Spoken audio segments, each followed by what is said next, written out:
My name's Jack. I was recently on Married at First Sight. I currently live in Sydney with my son, who is a little tiny Jack Russell dog. His name's Finn, who my whole world revolves around. So here today at this amazing animal sanctuary called Edgar's Mission, and I've had the most incredible day seeing a place where all these animals have names. All these animals have beautiful places to live. They can still live out a full life.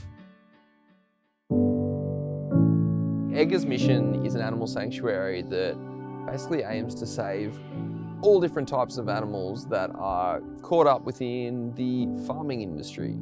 They're brought here, they're rehabilitated, they're given an amazing life to live out. It's just a really lovely place. I stopped eating meat about 5 years ago. I remember Meatless Mondays is where it started. The last thing that I ate that was meat was chicken wings. And I got so sick from the chicken wings. And Finn came and sat on my lap and sort of cuddled me, and I was like, oh, this is really nice. And his back leg looks like a chicken wing. Like, it's got that sort of Z shape, and I was just like, nah, I'm done. As I sort of educated myself after becoming vegetarian and getting to understand, what farming entails, a lot of it's quite shocking. It's just people like to turn that blind eye to it and just be like, I'm not doing it, so it's fine.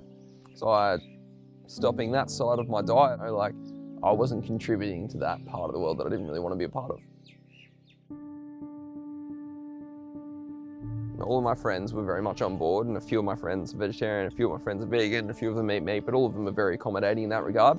But Nonna, very stuck in her Italian ways, she's been in this mindset for so long. For eating these specific foods give you certain health benefits. You can actually get those things from heaps of other stuff. It's just about knowing what to eat rather than what's easiest to eat.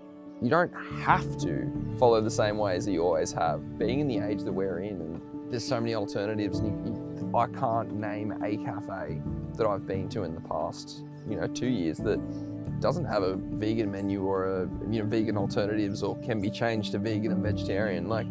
It's so easily done. And there's no barriers to entry now, apart from yourself. Initially, I made my change to move away from meat because I loved animals. I understand that not everyone has that same connection for animals. Maybe some people have a really strong connection to nature and they really care about the environment. And if that's their reasoning, then fantastic. Because at the end of the day, the driving factor for your choice is going to be you. If you really do want to make that change, and you go for it, it's genuinely getting easier and easier.